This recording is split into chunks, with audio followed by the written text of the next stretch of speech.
الحمد لله رب العالمين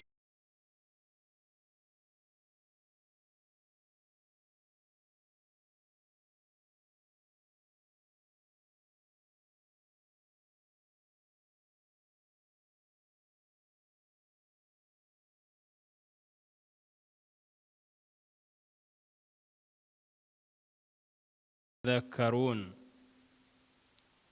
وصلى الله على محمد المبعوث رحمة للناس أجمعين وعلى آله وصحبه ومن تبعهم بإحسان إلى يوم الدين. اللهم إياك نعبد ولك نصلي ونسجد وإليك نسعى ونحفد نرجو رحمتك ونخشى عذابك إن عذابك بالكفار ملحق.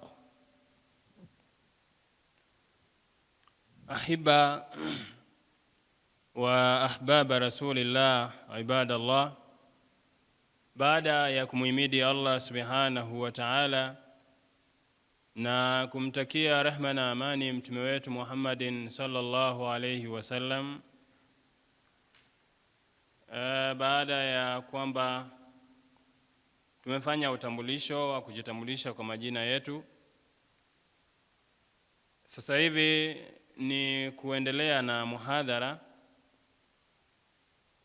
muhadhara ambao unahusu shurutul hijab, masharti ya hijabu. Kwa hiyo masharti ya hijabu ambayo nakusudia hijabu ya mwanamke wa Kiislamu. Nakumbuka ni ahadi ya siku nyingi kidogo, baada ya kuongea na ndugu zangu maudhui hii niwahi kuizungumza mahali wakaniomba, lakini Allah subhanahu wa ta'ala hajatia taufiki ila kwa siku ya leo. Kwa hivyo tunamuomba pia Allah tuwafikishe tuweze kuizungumza kadiri ya uwezo na tuweze kumaliza vipengele vile ambavyo ni muhimu, huenda ikawafaidisha watu wa kijiji hichi, lakini pia na wengineo watakaokuwa wanasikiliza kupitia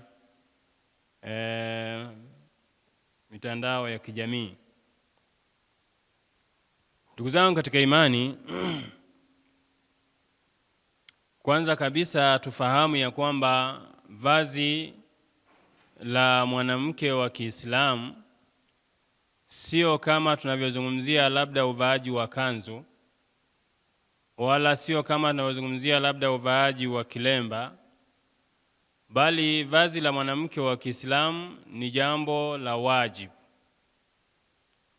Kama ambavyo ilivyofaradhishwa kuswali, ilivyofaradhishwa kufunga, imefaradhishwa kuhiji, na vile vile vazi la mwanamke wa Kiislamu ni faradhi. Kwa hiyo sio mustahabu, si kwamba ni jambo ambalo linapendeza kwa maana ya kwamba mtu anaweza akavaa au asivae.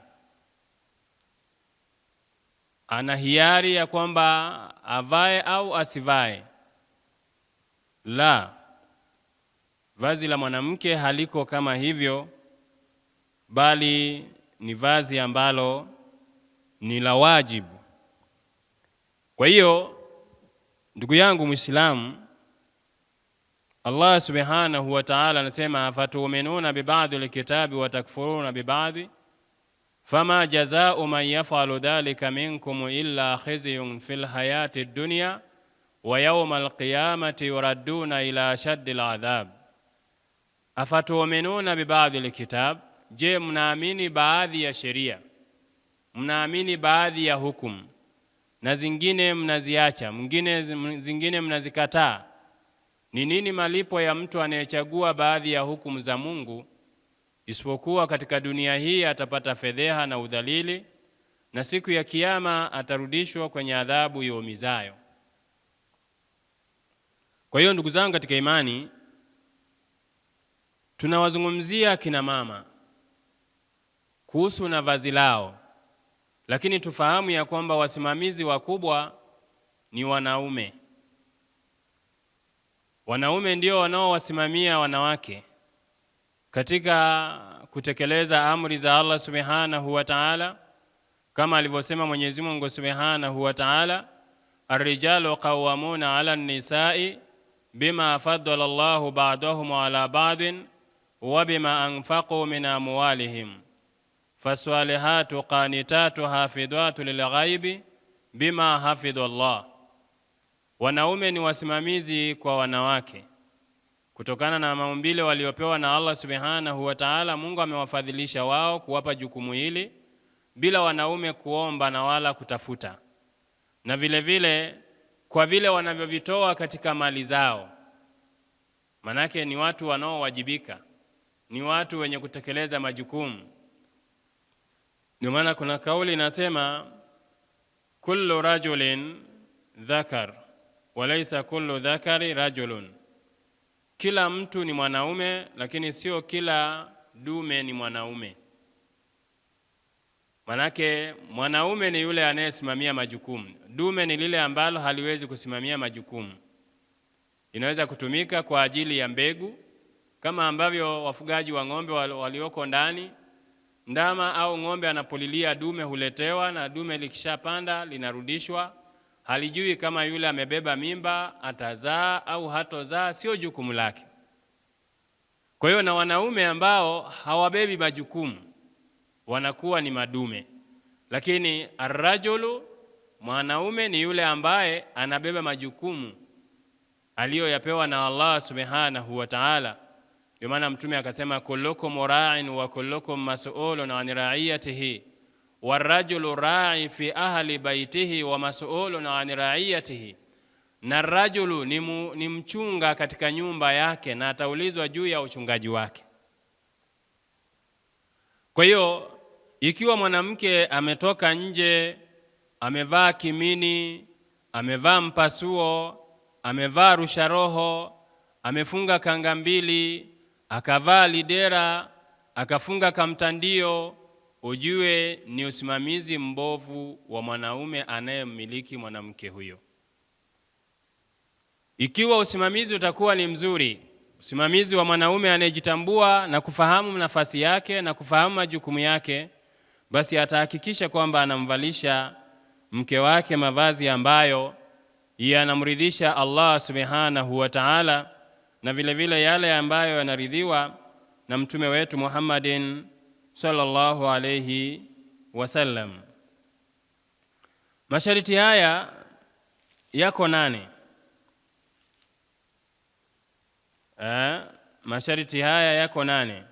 Sharti la kwanza ni isiabu jami'il badani illa mastuthna, nayo ni kufunika mwili wote isipokuwa yale ambayo yamevuliwa. Ashartu thani alla yakuna zina fi nafsihi, hilo vazi lenyewe lisiwe ni mapambo. Yani hilo vazi ambalo linamfunika mwanamke lenyewe lisiwe na mapambo, manake mwanamke mwenyewe ni pambo. Kwa hiyo haifai kufunika pambo kwa kutumia pambo. Ashartu thalithu, sharti la tatu, an yakuna safiqan la yashifu, liwe ni zito lisiloonesha.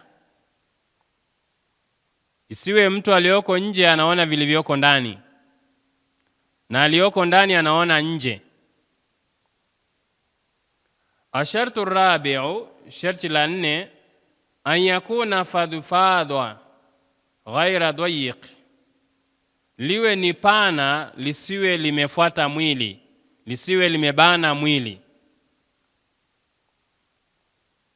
Ashartu al-khamis an la yakuna mubakharan mutiban, lisiwe ni limefukizwa kwa udi au limetiwa ni lenye manukato, lisiwe lenye manukato, miski na dada zake na miski. Ashartu sadisu alla yushbiha libasa rajuli, lisiwe linafanana na vazi la mwanaume. lisiwe linafanana na vazi la mwanaume, kama vile kuvaa shati na suruali, kuvaa nusu kanzu. Ashartu sabi'u, sharti la saba,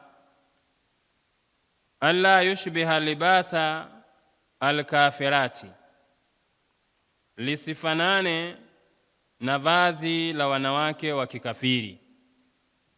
Sababu wanawake wa kikafiri malengo yao ya kuvaa ni kufitinisha jamii, ni kufitinisha wanaume. Kwa hiyo utakuta anaitwa kabasho, mwanamke bodi, mwanamke nyonga, mwanamke kisigino, mwanamke kadha. Kwa hiyo wanavaa mavazi ambayo yanaifitinisha jamii, yanawafitinisha wanaume. Ashartu thaminu an la yakuna libasu ashuhura, lisiwe ni vazi la umaarufu, lisiwe ni vazi la kutaka umaarufu. Kwa hiyo haya ni kwa ikhtisari, tumetaja kwa ikhtisari. Sasa tuanze kutaja moja baada ya kingine kwa kuongeza au kwa kutaja adilla min al-Qur'ani wa sunna, dalili za kutoka kwenye Qur'ani na sunna. Naam, tumesema sharti la kwanza liwe linafunika mwili mzima isipokuwa maeneo ambayo yamevuliwa au yana ikhtilafu kwa wanawachuoni. Fa huwa fi qawlihi ta'ala fi surati Nur al-aya aya 31, Mwenyezi Mungu Subhanahu wa Ta'ala anasema wa qul lil mu'minati, nasema kuambia wanawake waumini, yaghdudna min absarihin, wainamishe macho yao na wala wasidhihirishe mapambo yao, illa ma dhahara minha, isipokuwa yale ambayo yanadhihiri yenyewe bila kulazimishwa. Waliyadribna bikhumurihin ala juyubihin, na wazipige vizuri shungi zao mpaka vifuani mwao au kwenye mifuko yao. Wala yubidina zinatahunna, na wala wasidhihirishe mapambo yao, illa libuulatihin, isipokuwa kwa waume zao. Aya inaendelea, ni aya ni ndefu.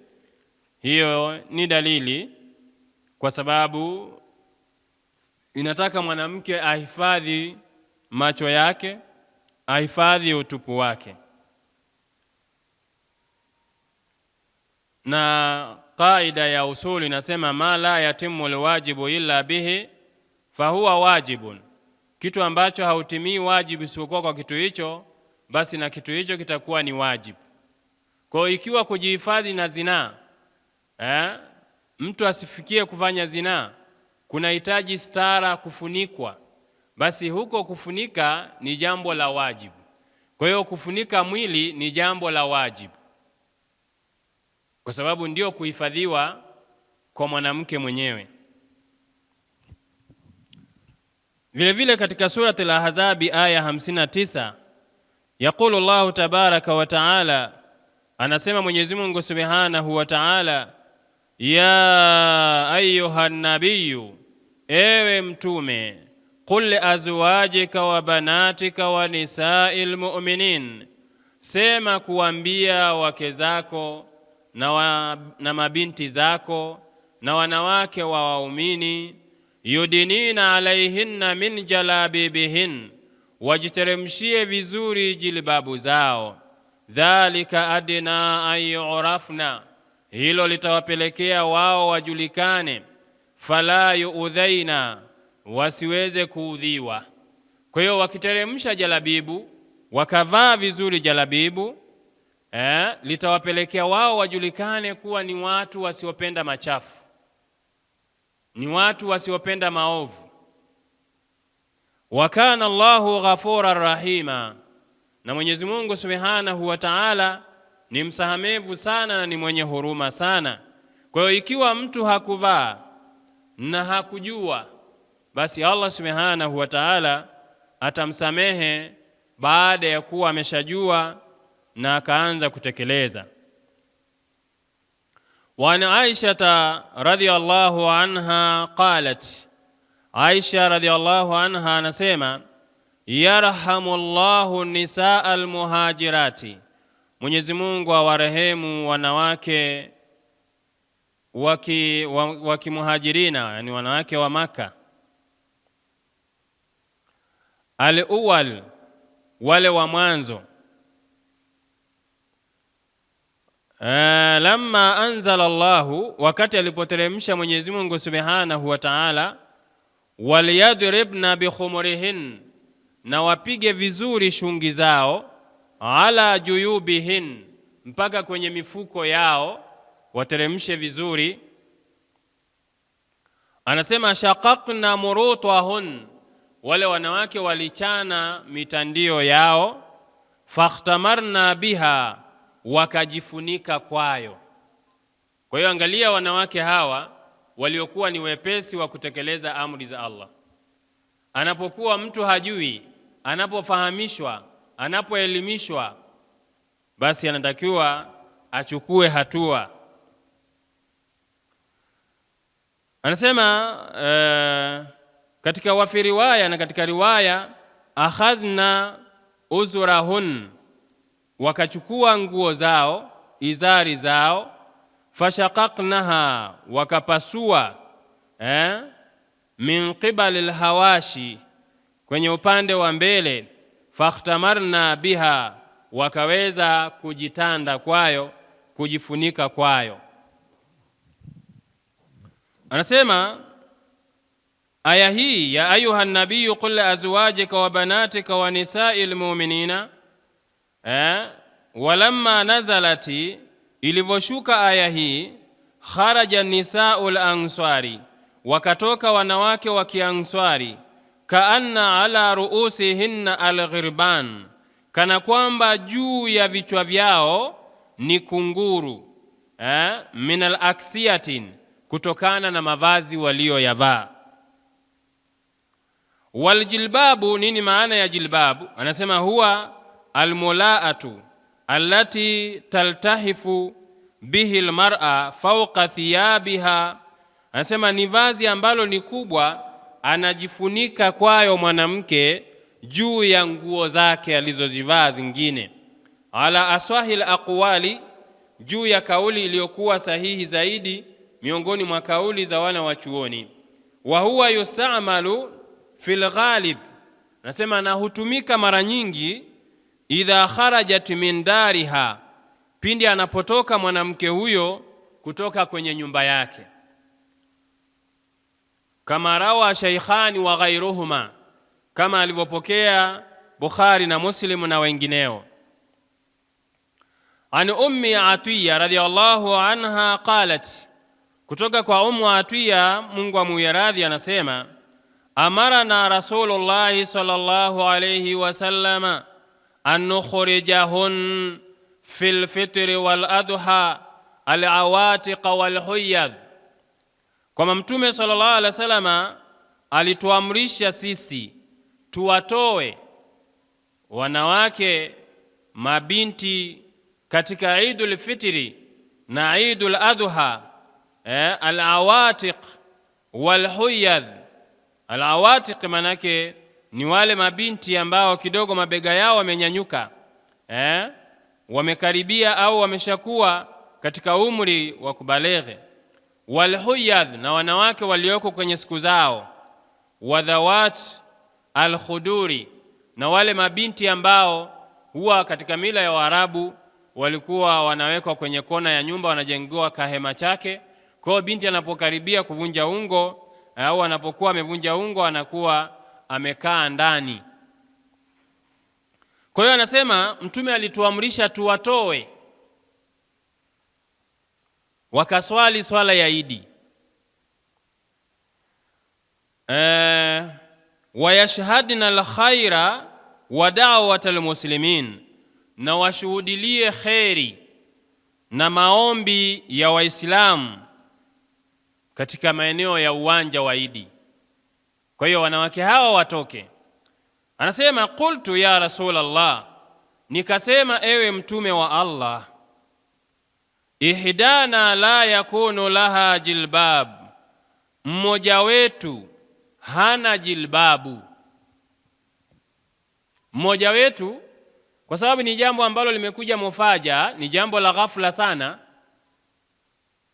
Mabinti ambao walikuwa hawatoki, swala ya Idi ilikuwa watu hawatoki, wanawake hawaendi. Sasa imekuja oda, imekuja amri, wanatakiwa watoke wakaswali, na hatuna hayo mavazi, jalabibu hatuna. Mmoja wetu hana jalabibu Mtume, tunafanyaje? Hebu tusikilize kwamba je, Mtume alitoa mbadala gani? Alisema chukueni kanga mbili tu, achukueni dera na mtandio. Sababu leo ukiangalia katika swala zaidi, wengi wanawake unakuta wamevaa madera na kamtandio. Je, ndivyo Mtume sallallahu alaihi wasallam alivyoamrisha? Qala litulbisha ukhtuha min jilbabiha, Mtume akasema azimwe na dada yake jalabibu la kuvaa. Yani kama kuna dada yake, ndugu yake katika imani, dada katika imani, amwazime jalabibu, asitoke bila jalabibu. Kama kuna kitu cha kuombwa kwa kuazima, ni vazi la jalabibu. Lakini mwanaume anaweza akaomba kanzu wa kuazima kwenda kuswalia, lakini mwanamke akatoka na makanga. Kwa hiyo hili ni kinyume, na hao wanawake walielewa ya kwamba mwanamke hawezi kutoka bila jalabibu. Mwanamke anayemwamini Mwenyezi Mungu, mwanamke anayemwamini Mtume sallallahu alaihi wasallam hawezi kutoka bila jalabibu.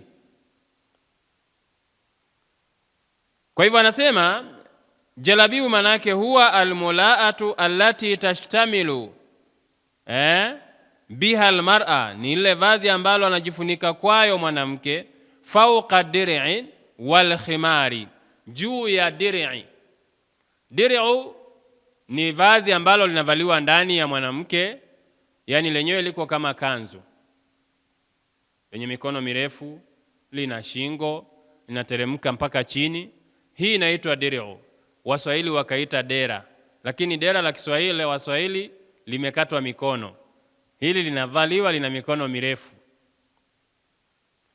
Kwa hiyo avae mwanamke hilo vazi adir'u, alafu alkhimaru, na khimaru ni hii ambayo inafungwa kutoka juu inakuja inaangukia kwenye kifua, hiyo inaitwa shungi, khimaru. Kwa hiyo avae mwanamke mavazi haya, alafu akishavaa hivyo ndipo alete jalabibu juu yake.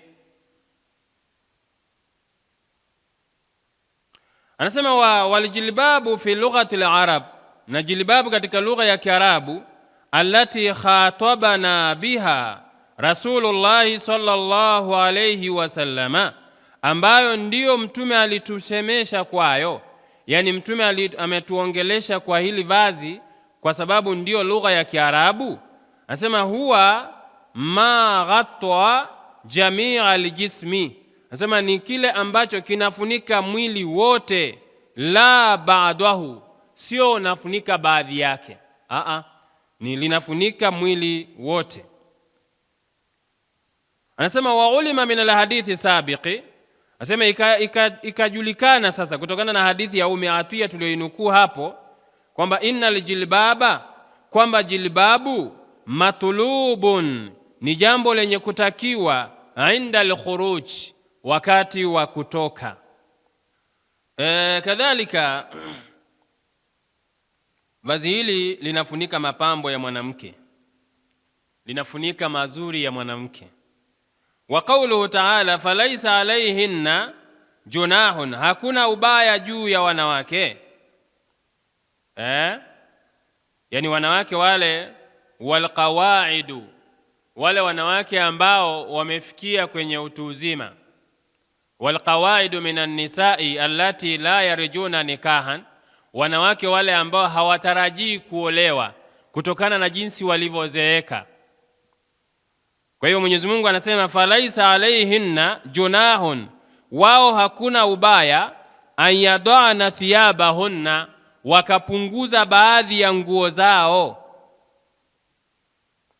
ghaira mutabarrijatin bizinatin, bila ya kudhihirisha bila ya kuvaa mavazi ambayo ni mutabarrijat, yenye mapambo yenye kuonyesha mazuri yao, au yenye mavutio vinavutia kwa kutokana na vilivyorembwa katika mwili wake. Wa an yastaghfifna, na kama hao wanawake watajistiri, khairu lahunna, ni bora zaidi. Kwa hiyo hapa alikuwa anakusudia kwamba mwanamke anapokuwa amevaa jalabibu maana yake amefunika mpaka na uso wake. Lakini wale wanawake waliokufikia utu uzima hawatarajii tena kuolewa, wanapunguza zile nguo za niqabu, anaweza akavaa jalabibu peke yake ambalo halifuniki uso. Lakini Mwenyezi Mungu anasema kama wataendelea kujifunika pamoja na kwamba wamezeeka, ni bora zaidi, khairul lahunna, ni bora zaidi. Wallahu samiun alim, na Mwenyezi Mungu Subhanahu wa Ta'ala anasikia vizuri sana na ni mjuzi, anajua nyoyo za watu, anajua fikra za watu, anajua watu wanavyowaza. Kwa hiyo inawezekana ukasema huyu ni mzee, ni kabibi, akakutana na kazee kenzake wakapendana. Lakini wewe kijana unamuona huyu ni kabibi, hakafai tena kwa lolote huyu. Lakini katokea mzee naye asema huyu mbona ni mwenzangu tu, bado ana bahubahu. Kwa hiyo aya ya 60 surati Nuru, kama mwanamke mzee anaambiwa ajifunike, je, mwanamke ambaye ni kijana, mwanamke ambaye ni msichana? Kwa hivyo hili ni katika sharti la vazi la mwanamke namba 1, sharti la kwanza. Ashartu thani, sharti la pili, alla yakuna zina fi nafsihi, hilo vazi lenyewe lisiwe na mapambo, yani lisiwe na different colors, lisiwe na rangi tofauti tofauti, bali liwe na one color, liwe na rangi moja, liwe ni plain. Kama ni kijani liwe la kijani lote, kama ni nyeusi iwe ni nyeusi yote, kama ni damu ya mzee iwe ni damu ya mzee yote, kama ni light blue iwe ni light blue yote. Isiwe ni mkosa sura, isiwe ni pundamilia.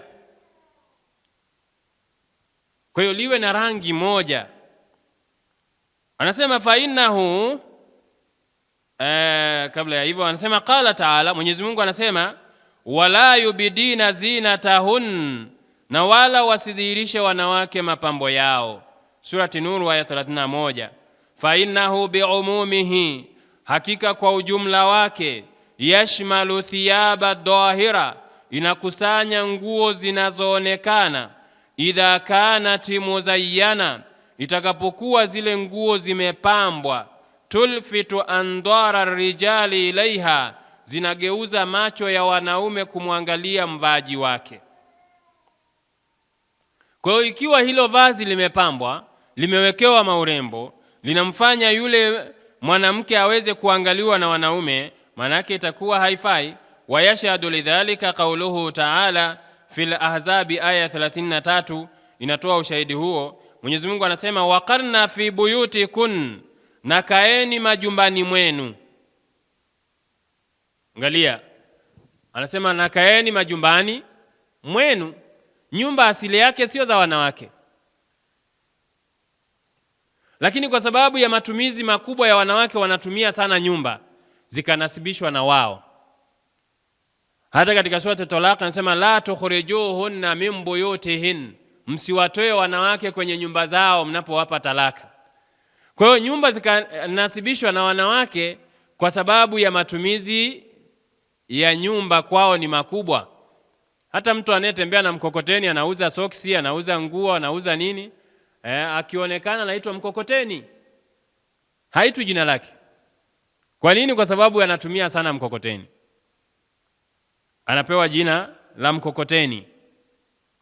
Kwa hiyo wanawake, Mungu anasema waqarna fi buyutikun, na kaeni kwenye majumba yenu, wala tabarrajna tabarruja lijahiliyati alula, msitoke kwa kuonyesha mapambo yenu kama walivyokuwa wanatoka katika zama za ujahilia ule wa mwanzo, kama walivyokuwa wanatoka wanawake katika ujahilia wa mwanzo. Atabarruju manake nini? Nini maana ya tabarruj? Anasema Sheikh al-Albani rahimahullahu ta'ala kitafsiri neno hili katika kitabu chake Hijabul Mar'atil Muslima, anasema antubdi al-mar'a min zinatiha wa mahasinha, ni mwanamke kudhihirisha mapambo yake na mazuri yake. Mwanamke kudhihirisha mapambo yake akiwa ameweka kwenye mwili wake, mfano hereni, bangili, amepaka hina, ameweka wanja, ameweka nini, ni mapambo yake. Wa mahasinha, na mazuri yake alionayo kwenye mwili wake. Wama yajibu alaiha satruhu, na vile ambavyo ni wajibu juu yake mwanamke kuvistiri akaacha kuvistiri.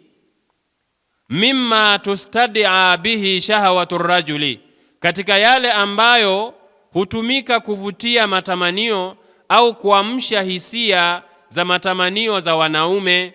Kwa hiyo hayo ndio inaitwa tabarruj. Wa qawluhu sallallahu alayhi wasallam, na kauli ya Mtume sallallahu alayhi wasallam anasema thalathatu la tasalu anhum, watu watatu usiulize kunako habari zao, usiulize kabisa habari zao.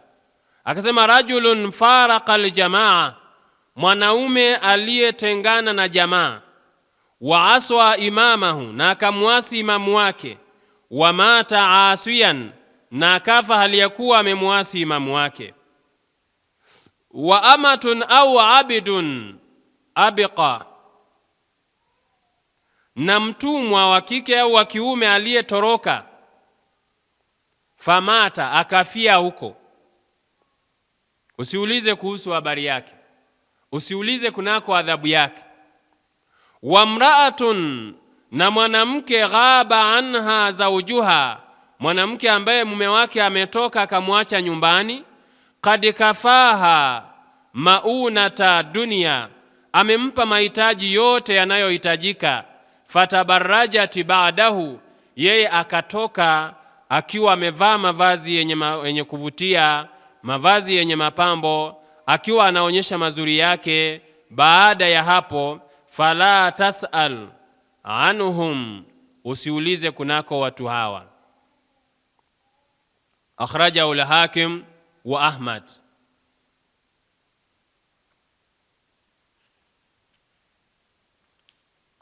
Leo mwanamke hata akiambiwa na mume wake, wewe usitoke tu kwenda sokoni wala wapi, mimi nitakupa kila kitu, lakini atakataa, sababu ameshazoea ni mtu wa sokoni.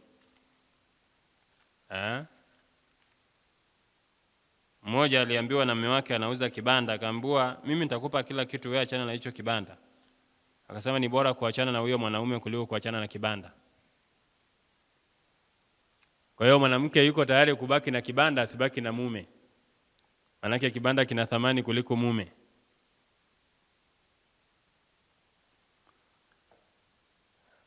Wal maqsudu min al-amri bil jilbab, na makusudio ya kuamrishwa kuvaa jilbab, inama huwa satru zinatil mar'a, lengo lake hasa ni kufunika mapambo ya mwanamke.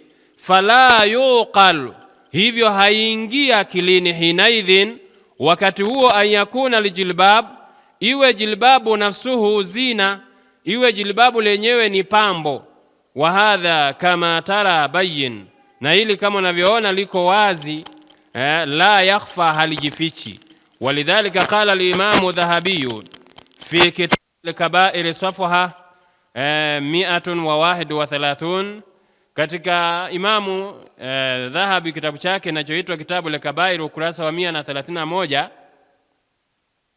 akiwa anaeleza vazi la mwanamke ambalo halitakiwi kuwa na mapambo, anasema wa min al-af'ali allati tul'anu 'alayha al-mar'a, Na miongoni mwa matendo ambayo hulaaniwa mwanamke, idharu zina, ni kudhihirisha mapambo, wa dhahabi, na kudhihirisha dhahabu alizovaa, wa lu'lu'i, na kudhihirisha lulu alizovaa, tahta niqab, chini ya niqabu, wa tatayyubuha bilmiski, na kujitia manukato kwa miski, wal ambar, na vile vya kuchoma kama udi, wa tib, na manukato mengine perfume na mfano wake. Idha kharajati, pindi anapotoka nyumbani. Hii lugha inatumika sana, idha kharajati, akivaa jalabibu anapotoka nyumbani. Hii ina maana ya kwamba ila ni wanaume, sababu wanaume wa kando huwa wanapatikana nje, lakini kama wamekuja nyumbani, ina maana mwanamke atavaa jalabibu lake kwa kujistiri na wanaume ambao sio ndugu zake, sio baba, sio mtoto, sio kaka. Kwa hiyo atajistiri nao kama anavyokuwa nje, tofauti na wanawake wa leo ambao elimu hii hawana. Unakuta mwanamke amebaki bado yuko, kwa sababu ni nyumbani, amebaki na dera lake, amebaki na kamtandio chake. Ukimuuliza anasema hapa si nyumbani. Ishu haikuwa ni nje na nyumba, ishu ni kwamba huko nje ni nani wapo. Kwani ilikuwa ni kukwepa ng'ombe, ni kukwepa miti au majani kwamba yasikuone? Ishu ni wanaume. Sasa wamehamia nyumbani, wamekuja nyumbani. Kwa nini usichukue stara? Kwa nini usichukue zana zako? Kwa nini usichukue nguo zako kajistiri? Kwa sababu hapo ni nyumbani ndio, lakini wamekuja wanaume ambao wanapokuona wewe wanashawishika na mwili wako, wanashawishika na mazuri yako. Kwa hiyo funika mazuri yako. Kwa hiyo anasema walubusuha, miongoni mwa matendo ambayo hulaaniwa mwanamke, walubusuha aswibaghatu, kuvaa mavazi yenye rangi mchanganyiko, waluzuru alhaririya, na kuvaa nguo za hariri, walaqbiyatu alqiswari, na kuvaa majuba ambayo ni mafupi. Yani unakuta hili ligauni la nje ambalo tumesema ni dera, lakini lenye mikono mirefu tofauti na la sasa, unakuta lenyewe ni lifupi. Nguo aliyotanguliza ndani kama ni underskirt, yenyewe ni fupi, ni ndefu. Yenyewe ni nini? Ni ndefu. Na sasa hivi underskirt zilizoletwa ni ndefu kuliko mifuko ya mashine zile za kusagia. Kwa hiyo unakuta mwanamke anavalia huku juu kabisa, lakini bado ni ndefu, inatokea chini. Kwa hiyo ile nguo ya ndani isionekane chini. Yani mfano kama umevaa kanzu ikawa ni fupi, alau lisuruali ndio limetokeza chini. Kwa hiyo kwa mwanamke hiyo nguo inayotokeza chini haifai, inatakiwa yenyewe ifunikwe, lile la juu ndio liwe lirefu. Ma tatwili thawbi wa tawsi'ati al-akmam, pamoja na kurefusha nguo hizo za ndani, alafu na kupanua mikono. Kuna manguo ya sasa hivi yameletwa mikono hii ni mipana kiasi ambacho anaweza kumuingiza mtu hapa akatokezea huku chini. Angalieni tu, labda kama huku vijijini hamna, lakini ukitoka tu kidogo hapa mjini ukiangalia mavazi sasa hivi yanayovaliwa na wanawake sio stara. Kwa sababu kama vazi mkono ni mpana hivi, ina maana tu hata akifanya hivi mtu anaona huku kote kunaonekana, kwa sababu mkono ni mpana. Na ndio mafasheni za sasa hivi wanavaa wanawake. Kwa hivyo anasema na kurefusha, kupanua hiyo mikono, watatwilha, na kuvirefusha, wa kullu dhalika min tabarruj. Anasema uvaji wote huu wote ni katika aina ya tabarruji, alladhi yamqutu Allahu fa alayhi, ambayo Mwenyezi Mungu anachukia huo uvaaji, wa yamqutu fa'ilahu, na anamchukia mtendaji wake anayefanya hivyo, fi dunya wal akhirah, katika dunia na akhera.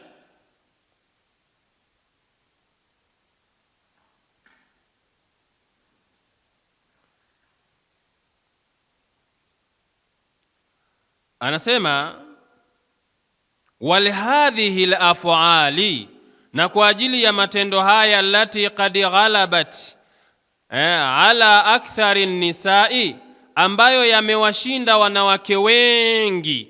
Wanawake wengi wamefeli katika mavazi, yani wanawake ni wachache sana unajua wanavaa vazi la kisheria ambalo ukilitazama unaiona Qur'ani, unaiona Sunna, unawaona wanawake wa kisalafi, wanawake wa kiswahaba.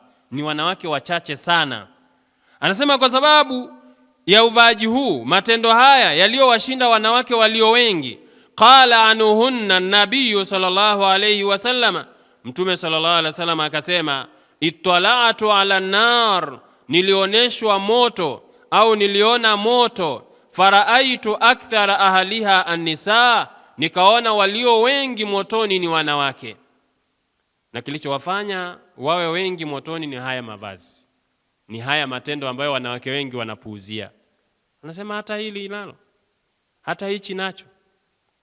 Leo unaweza kukuta mwanamke amevaa niqabu, mashaallah, yuko vizuri, lakini jana kulikuwa na harusi ya mwenzao, mkono wote huu umepakwa mapiko mpaka huku, alafu amevaa niqabu na amevaa lijuba, lakini huko alichotanguliza ni lidera. Wanafikiria akitoa mkono hivi tu, hata akibeba ndoo ya maji au anapiga simu, huo mkono utakuwaje? Kwa hiyo marembo yote yako nje, alafu huko amevaa niqabu. Sheikh mmoja aliwahi kuandika kitabu akasema, anamsemea mwanamke na amemchora mwanamke mikono yake kwamba huu mkono ni wa pinki, kuanzia hapa ni pinki, huku ni mweusi, huku ni pinki na huku ni mweusi, na hapo umerembwa rembwa na hina na nini.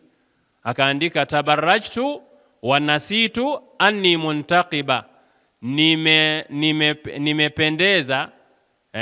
nimependeza nimesahau kuwa nimevaa niqabu. Yani maana mwanamke anevaa niqabu ina maana anazuia mazuri yake. Sasa kwa nini umezuia kwenye uso alafu kayatokeza kwenye mkono? Kana kwamba hujaridhika, unasema hata kama nimefunika huku jamani, huku pia mtaki kuona. Angalieni hata ya kwenye mikono basi.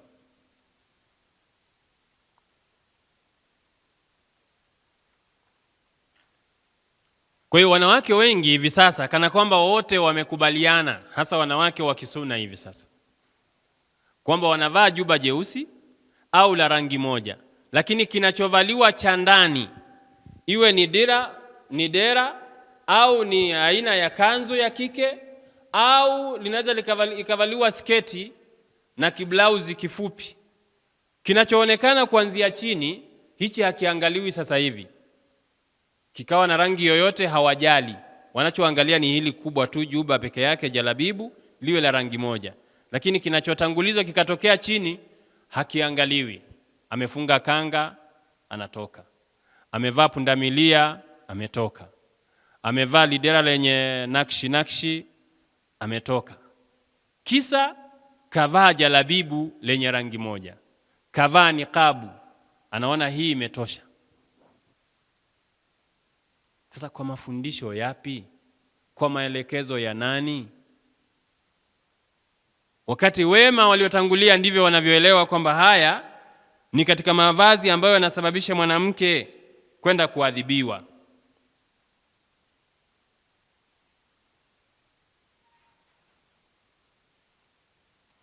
Ashartu thalithu, sharti la tatu, ayakuna swafiqan la yashifu, liwe vazi hilo ni zito, halioneshi. Lianna satra la yatahaqaqu illa bihi, kwa sababu kujistiri hakuhakikiki ila kwayo. Wa amma shafafu, ama vazi ambalo ni transparent, linaonesha, fa innahu yazidu almar'a fitnatan wa zinatan, vazi hilo linamzidishia mwanamke kuwa fitna na kuwa mrembo. Wa fi dhalika yaqulu sallallahu alaihi wasallam, na kwa ajili hiyo anasema Mtume sallallahu alaihi wasallam, sayakunu fi akhir ummati nisaun, watakuwepo katika mwisho wa umma wangu wanawake, nisaun, wanawake, kasiyatun, waliovaa, ariyatun, lakini wako uchi, ala ruusihinna, juu ya vichwa vyao, kaasnimatil bukhti, ni kama vinundu vya ngamia, wana vichwa vikubwa, wana double head, kichwa kikubwa na kidogo kinafuatia nyuma, au wamesuka twende mlimani, kuna twende msibani, twende kilioni, lakini tuna twende na kuna Kilimanjaro inaenda juu ndefu. Hii yote ni katika makatazo. Mtume akasema ilanuhunna, walaanini hao, fa innahunna mal'unatu, hakika hao wamelaaniwa. Angalia hatari. Haiwezi kuja laani isipokuwa kwenye dhambi kubwa. Haiwezi kuwa laana isipokuwa kwenye dhambi kubwa. Zada fi hadithin akhar, akazidisha kwenye hadithi nyingine ambayo iko katika sahihi wa Muslim, kwa Mtume anasema la yadkhulna aljannata wala yajidna rihaha, hawatoingia peponi wanawake wa sampuli hiyo wala yajidna rihaha, na wala hawatoipata harufu ya pepo. Wa inna rihaha, na hakika ya harufu ya pepo, la tujad, hupatikanwa, min masirati kadha wa kadha, kwa mwendo wa kadha wa kadha. Wako wanatafsiri kwa mwendo wa miaka 500. Yani harufu ya pepo inasafiri umbali wa mwendo wa miaka 500. Lakini hao wanawake waliovaa nguo ambazo zinaonyesha ngozi zao, zinaonyesha nguo za ndani, zinaonyesha misuko yao, wamevaa vichwa vikubwa, wamevaa twende kilioni, twende msibani, wamevaa Kilimanjaro, kwa sababu hata huu usukaji wa nywele siku hizi wengine wanasuka lakini wanatoa taarifa, au wakati mwingine ni matusi. Kuna aina nyingi za misuko, mpaka kuna jicho la ukewenza. Yani akisuka mwanamke anamsema mwenzake, manake ni umbea. Kwa hiyo Mtume sallallahu alaihi wasallam anasema hawatoingia peponi. Si ndio haya? Ukitoka tu mjini, wanawake walivyovaa mavazi ambayo hakuna kinachojificha kwake, kila kitu kinaonekana. Qala ibn Abdul Barri, arada sallallahu alayhi wasallam an-nisaa allawati yalbisna, amekusudia Mtume wanawake ambao wanavaa mina thiyabi shay'i, katika nguo kitu, alkhafifu, chepesi, alladhi yasifu wala yasturu, ambacho kinasifia wala hakistiri. Fahunna kasiyatun bil ismi, hao watakuwa wamevaa kwa jina, ariyatu fil haqiqa, lakini katika uhalisia wako uchi. Yani ndio maana watu wanasema amevaa uchi, amevaa utupu. Hii sio kuvaa kwenye kiuhakika kwamba hajavaa, sababu kama kila mtu anaona kitu chako kilichoko ndani, umevaa kinguo kidogo cha rangi fulani kinaonekana. Wa an ummi Alqama bin abi Alqama qalat raaitu Hafsa binta Abdurrahman, nilimuona Hafsa binta Abdurrahman bin Abi Bakari, mtoto wa Abu Bakari, dakhalati ala Aisha, ameingia kwa Aisha na juu yake akivaa kishungi, raqiqun, kilaini, yashifu ani jabiniha, kinaonyesha mataya yake hizi sehemu. Fashaqatuhu Aisha alaiha, Aisha akakikamata akamchania. Waqalati ama ta'lamina ma anzala Allahu fi surati Nur, hivi wewe haujui alichokiteremsha Mwenyezi Mungu katika surati Nur?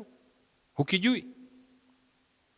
Thumma da'at bi khimari fakasatiha, akhrajahu ibn Sa'd. Kisha Aisha akaagiza shungi nyingine akamvalisha, ambayo ni nzito isiyoonesha. Angalia wanawake Ummul Mu'minina, Aisha huyu, na huyu ni mtoto wa ndugu yake. Huyu Hafsa bintu Abdurrahman ni mtoto wa ndugu yake, sababu yeye anaitwa Aisha Abu Bakar na huyu ni Abdurrahman ibn Abi Bakr. Kwa hiyo huyu Hafsa ni mtoto wa ndugu yake, manake anamuita shangazi. Lakini pamoja na hayo yote alikamata kale kashungi akakachana. Ni wangapi leo wanawake wakileo wanaweza kufanya haya? Ashartu rabi'u, sharti la 4. Sharti la 4,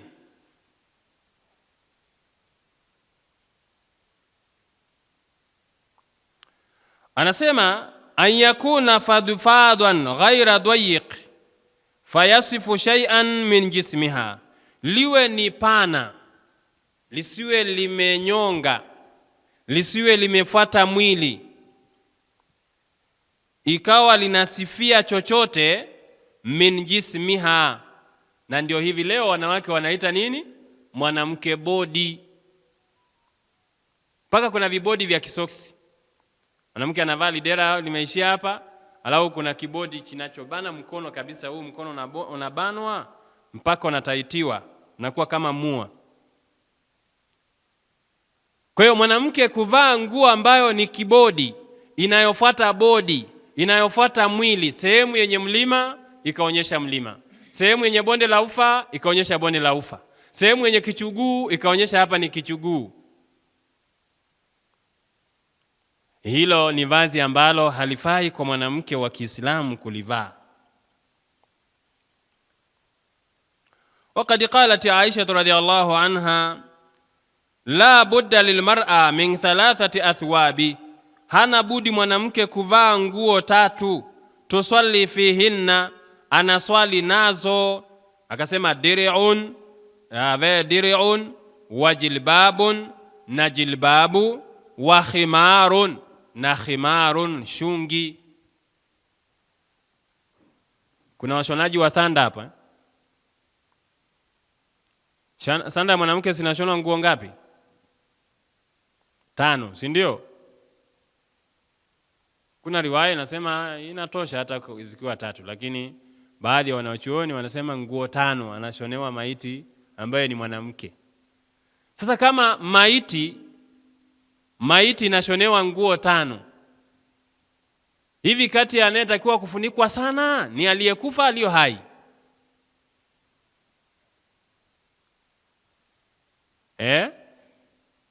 Lakini leo watu wanahangaika sana na maiti kuifunika sana kuliko aliyo hai. Kwa sababu mtu kutamani maiti ni ngumu sana kuliko kutamani aliyo hai. Sababu unajua anaenda kuzikwa, unamfuata kaburini ukafukue maiti. Lakini aliyo hai ana matumaini naye.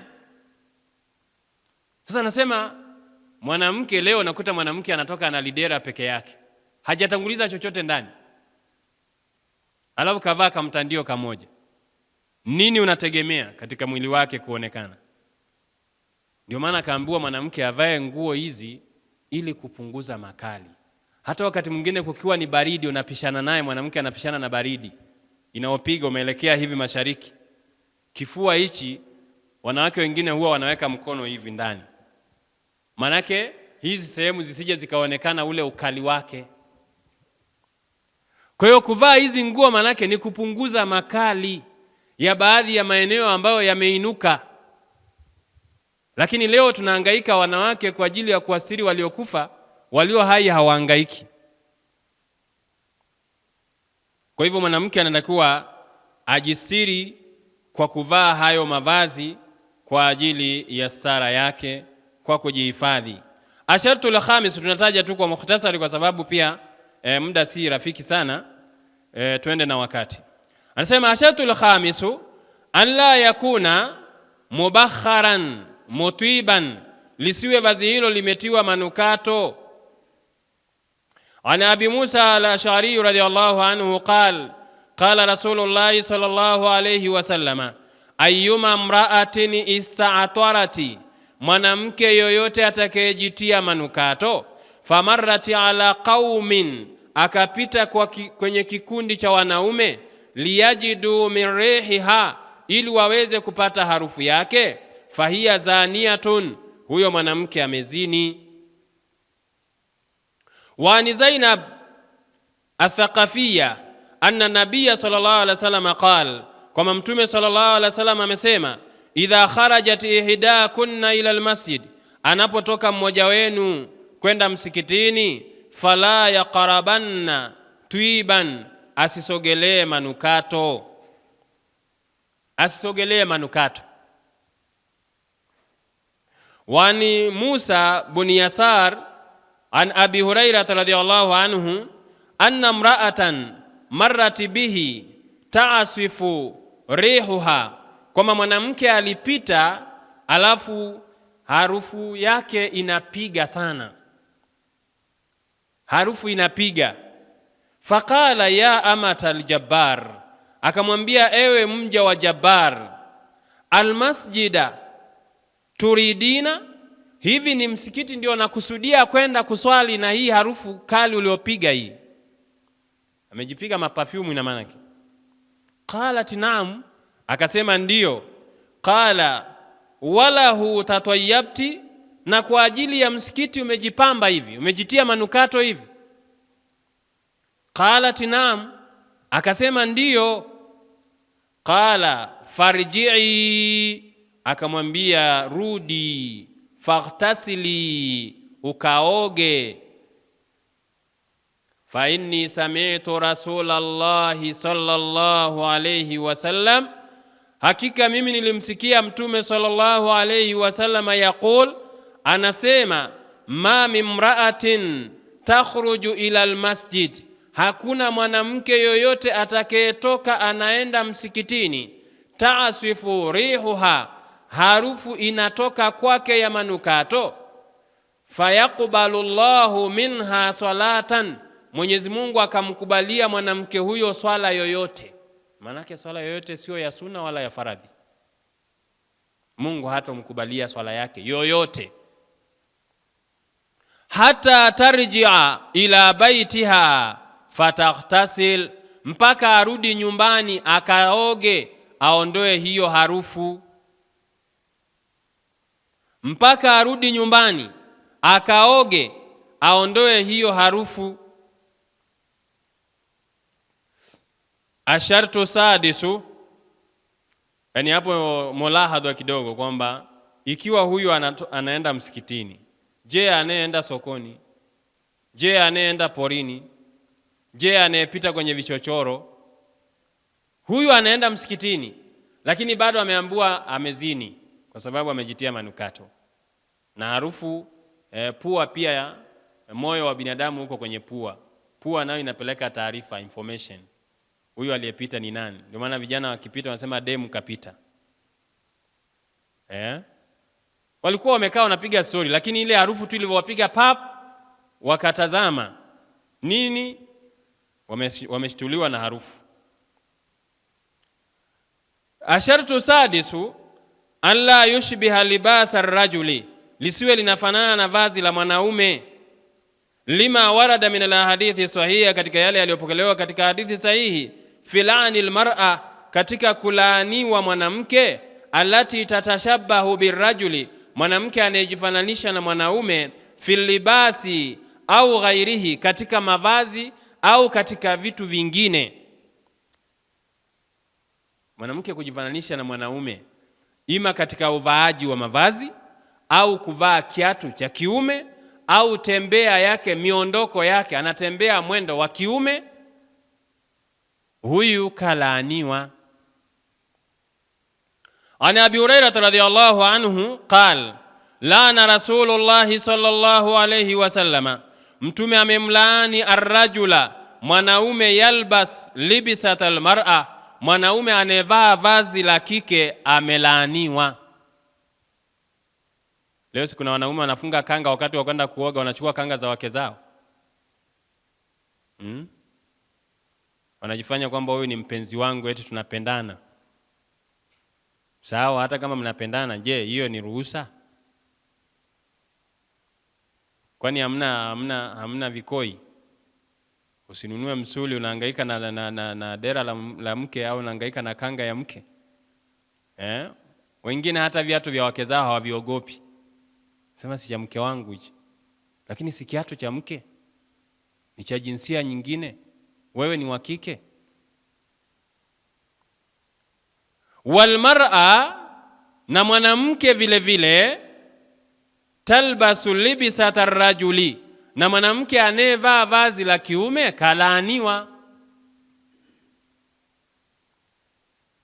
Leo kuna wanawake wanatinga na majinsi ndani chumbani.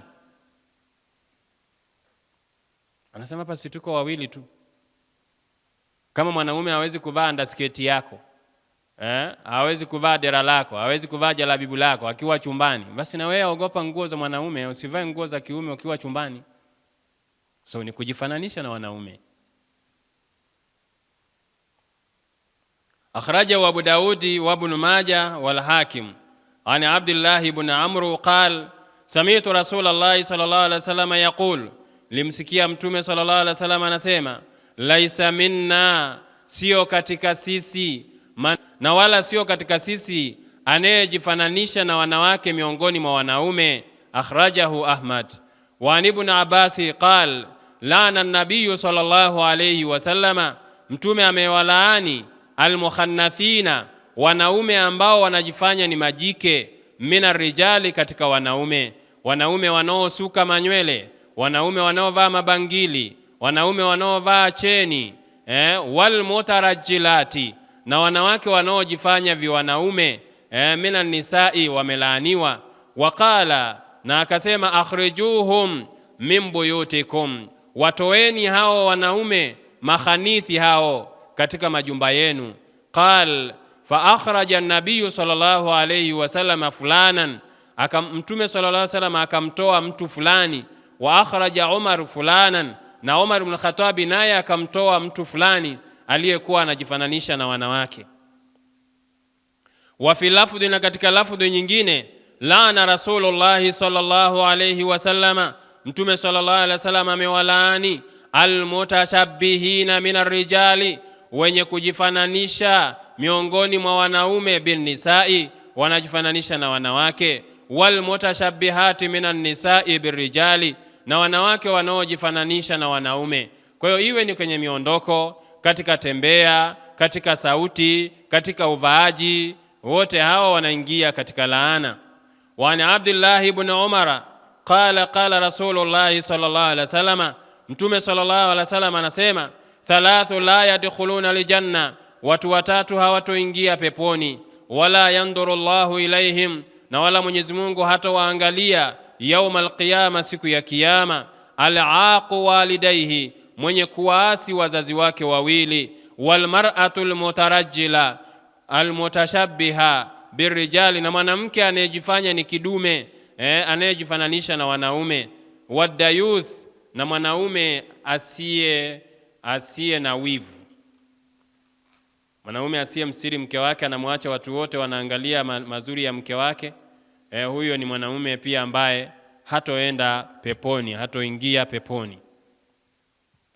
Ashartu sabi'u, sharti la saba, anasema alla yushbiha libasa likafirati, lisiwe linafanana na vazi la wanawake wa kikafiri, kwa sababu sheria ya Kiislamu taqarrara fi shar'i annahu la yajuzu lilmuslimina, haifai kwa waislamu rijalan wa nisaan atashabuhu bilkufari, kujifananisha na makafiri. Ni sawasawa, sawaun fi ibadatihim, ni sawasawa katika ibada zao, au a'yadihim, au sikukuu zao, au aziyaihim, au mavazi yao, alkhaswati bihim, yale ambao ni special kwa wao. Haifai kwa wanawake wala haifai kwa wanaume kujifananisha na wanawake na makafiri. Kwa hiyo nakuta wanawake wa Kiislamu mavazi yao makubwa wanawaiga wasiokuwa Waislamu. Sherehe za Kiislamu sasa hivi wanawake wanawaiga wasiokuwa Waislamu. Unakuta mwanamke tokea nyumbani amejipodoa, amejimake-up, amekuwa laini kama ndizi iliyomenywa, imebakia tu kuliwa. Anaenda kwenye harusi kwa sababu kuna kucheza. Yeye ameshajiandaa kabla hajafika kwenye mchezo. Unavua nguo hujaingia bafuni, kisa unaenda kuvua ndani ukiingia bafuni. Ndugu zangu katika imani, inna Allaha la yughayyiru ma biqaumin hatta yughayyiru ma bi anfusihim, Mwenyezi Mungu habadilishi mambo yaliyoko kwa watu mpaka watu wenyewe waamue kubadilisha yaliyoko kwenye nafsi zao. Kwa hiyo sisi tuwe na lengo la kwamba tufuate dini yetu ya Uislamu na tusijifananishe na wasiokuwa Waislamu. Kwa nukta ya mwisho, alafu nitatoa tambihi kulingana na mazingira ambayo tulionayo. Nukta ya mwisho ni vazi ambalo Allah yakuna libasu shuhura, lisiwe ni vazi la umaarufu. Lisiwe ni vazi la umaarufu, linaweza kuwa linapendeza sana au ni chakavu sana, linamtambulisha mwanamke kila anapopita. Kwa hiyo halipaswi kuwa hivyo, ni katika mavazi yaliyokatazwa.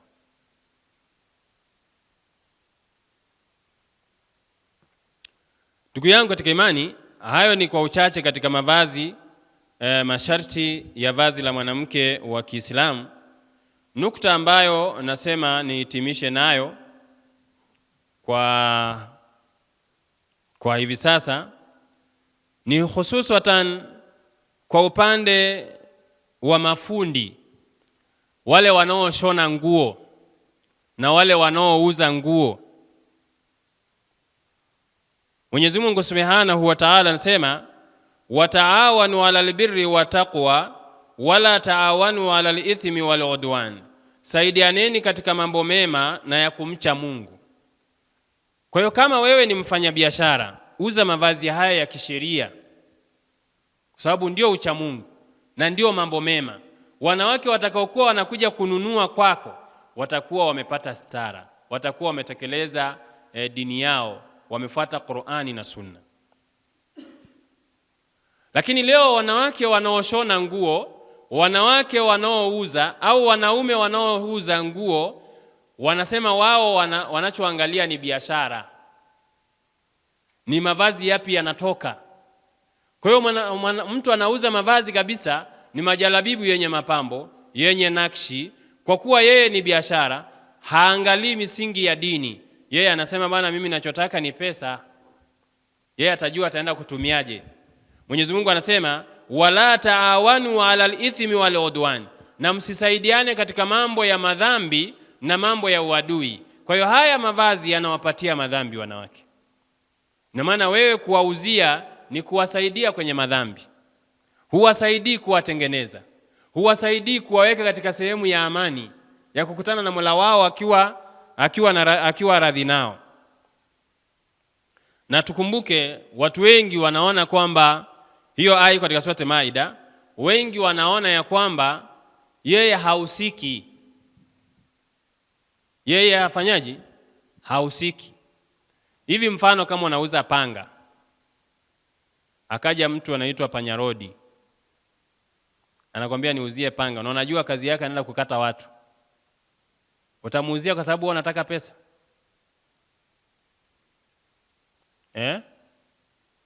Hayo ukasema mimi nataka pesa, ukamuuzia, alafu kumbe uhalifu anaenda kufanya ni nyumbani kwako.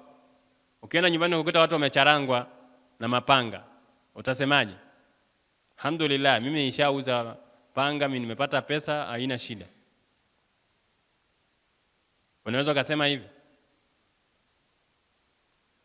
Au wewe ni dereva toyo, jamaa ameshakwambia bwana, nataka nikavunje mahala, nataka unipeleke na 20,000 hapa, nakupa chap chap, twende. Si ni biashara? Je, unampa unapokea umpeleke akavunje au utakataa?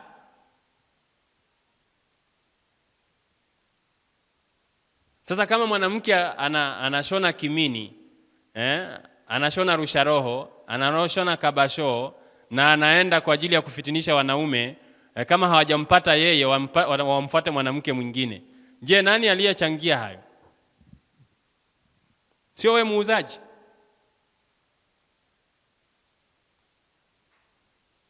Nimalizie kwa kauli ya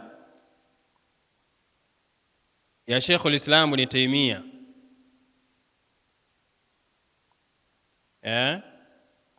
Sababu kuuza mawazi hayo yote, hata kama yawe ni mafupi, kwa wanawake wa kikafiri pia haifai. Usije ukasema kwamba huyu ni kafiri bwana.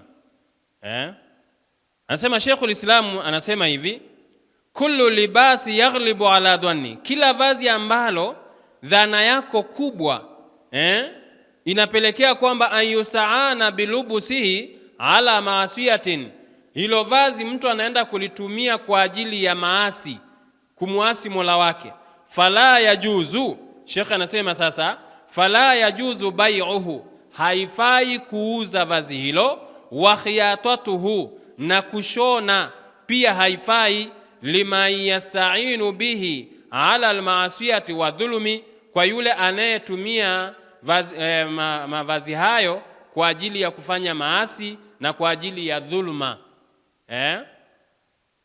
Unawavalisha wanawake wanaenda kuvunja heshima za watu, hii ni dhuluma. Mwanamke anashona mavazi yenye kuvutia, anaenda kufitinisha wanaume wa watu. Mwanaume anamwacha mke wake, anamfuata mwanamke ambaye sio halali yake. Sio dhuluma hiyo? Haijalishi mwanamke huyo unayemshonea ni Muislamu au sio Muislamu, lakini wewe ndio unafanya kazi hiyo. Kama unajua kabisa hizi nguo nazoshona ni vimini, ni vimpasuo, ni vinini, vinavaliwa nje barabarani, sio chumbani, na maana haifai kushona. Lakini unaweza kushona vile vinguo vidogo kama pua, kwa sababu unajua hivi vinavaliwa ndani, havina shida. Lakini kama utashona nguo ambazo akili yako na fikira zako na matumizi yake na inavyoonekana huwa wanavaa wanawake wanapotembea, anasema hivi hata wanawake wasiokuwa Waislamu wataulizwa siku ya kiyama kwa mavazi hayo. Na hii ni kauli ya jamhuri la ulama, wanasema fa kullu ma yajibu ala almuslimina fi'luhu, kila kilichokuwa cha wajibu kwa Waislamu kukifanya, yajibu ala alkufari, ni wajibu vile vile kwa makafiri. Wa kullu ma hurima ala almuslimin, na kila kilichoharamishwa kwa Waislamu hurima alaihim, vile vile kwa makafiri imeharamishwa. Wasayuhasabuna ala dhalika yawm alqiyama, na watahesabiwa siku ya kiyama juu ya hayo. Dalili qauluhu ta'ala an ahli nari, ni kauli ya Mwenyezi Mungu juu ya watu wa motoni, ma salakakum fi saqari, watakapoulizwa watu wa motoni kitu gani kilichowaingiza kwenye moto, qalu lam naku minal musallin, watasema hatukuwa sisi ni miongoni mwa wenye kuswali. Walam naku nut'imul miskin, na wala hatukuwa ni wenye kuwalisha maskini. Wa kunna nakhudhu ma'al khaidin, na tulikuwa tunapiga porojo pamoja na wenye kufanya porojo. Wa kunna nukadhibu biyaumiddin, na tulikuwa tunapinga siku ya kiyama. Hata atana liyaqin, mpaka kifo kikatujia. Surat al-Mudathir aya 42 hadi 46. Kwa hiyo hata makafiri wanawajibika kwenye swala, wataulizwa. Kwa hiyo huu nilikuwa ni utanabahisho, kwa sababu nimeona ya kwamba hata hawa wauzaji wana sehemu kubwa sana ya kuharibu maadili ya Kiislamu, ya kuharibu wanawake wa Kiislamu, ya kuharibu vazi la Kiislamu. Wakati sisi tunapotengeneza tunawahubiria wanawake wavae vazi la Kiislamu, wauzaji, wafanyabiashara, washonaji wenye cherehani, wao wanashona mavazi yaliyowekwa madoido, yaliyowekwa marembo, yaliyowekwa nakshi. Unakuta lidera limeshonwa rangi mbili, hapa ikawekwa nyeusi, hapa nyekundu, hapo katikati ikawa kadha, kwa ajili ya tu kwamba wenyewe ni wamesomea tu fani ya kuremba. Kwa hiyo wao wanaremba tu ili mradi kwamba wampendezeshe mteja, akiona avutiwe anunue. Kwa hiyo tunawaambia muogopeni Allah, mtaulizwa na nyie siku ya kiyama. Wataawanu ala albirri wa taqwa wala taawanu ala alithmi wal udwan.